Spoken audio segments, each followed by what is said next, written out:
O gün Anna Karenina haqqında düşünəndə əsərin başqa bir tərəfinə insan fikir verir. Həqiqətən də möhtəşəm əsərdir və bu əsər Rus cəmiyyətini və onunla müqayisədə Azərbaycan, indiki Azərbaycan cəmiyyətində öyrənməyə çox gözəl işıq tutur.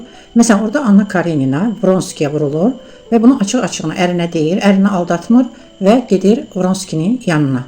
Uşağını istəsə də ata vermir və o dövrdəki hər şeydə bilirsiniz ki, kişilərin xeyrinə işləyirdi.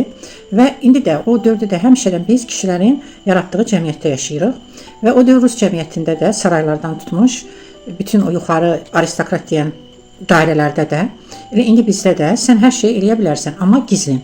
Yəni hər kəsi aldadır, kişilər arvadlarını, arvadlar kişilərini və bunu üzdə deməməlisən. Yəni bu yalanla yaşamalısan və bunu deyirsənsə, yalan danışmaq istəmirsənsə, düzlüklə yaşayırsansa, o dövrdə də indi də düzlükdə qalırsan və Anna da ərini aldatmaq istəmir, Vronski ilə yaşayır və ona görə də onu cəmiyyət qəbul etmir. Heç ara onu dəvət etmirlər, amma Vronskini eləyirlər. Sonra Annanın arvadını həmişə aldadan qardaşını, yəni kişilər hər şeyi o vaxt edə bilərlər, indi də edə bilərlər və buna görə onlara heç bir söz, heç bir irad tutulmur və Vronski də orada müxtəlif cəmiyyətlərə gedir, dostları ilə görüşür, Anna tək qalır və nəticədə gedir özünü qatarın altına atır.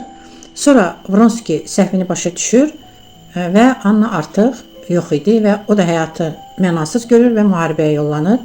Onların birgə qızını da, Annanın əvvəlki ərindən olan qızını da o əvvəlki əri Karenin tərbiyə edir. Yəni əri heç olmasa Annanın doğruluğunu, düzlüyünü qiymət verir. Cəmiyyət verməsə də, Vronski onu öz-özü ilə tək qoysa da. Yəni bu kişilər də qəribədir. Yanında olanda dəyərini, qiymətini bilmirlər. Sonra ha özünü ora-bura vururlar. Yəni çox istəyirsən olmur, az istəyirsən deyirlər soyuqsan. Ona görə də əziz kişilər, bir özünüzə çəki düzən verin, bir də yaratdığınız cəmiyyətə.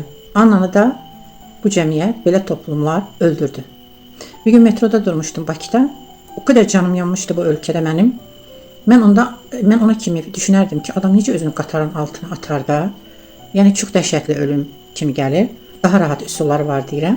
Amma onda metroda dayananda mənim də o qədər canım yanmışdı ki, həqiqətən də insan onda Annanı başa düşür ki, insan canı elə yanır. Hətta qatar üstündən keçsə də düşünürsən ki, bu ağrını, əzabı əzib bəlkə qatar aparar, amma qatar səni aparır. Bax buna görə də nələrsə anlayanda susmamağa çalışıram. Çünki susmaq, biganəlik o edənlərlə eyni bədəli, daha da ağır bədəli daşıyır. Çünki onlar pisdirlər. Amma sən özünü yaxşı sanıb susursansa, sən pisin də pisisən.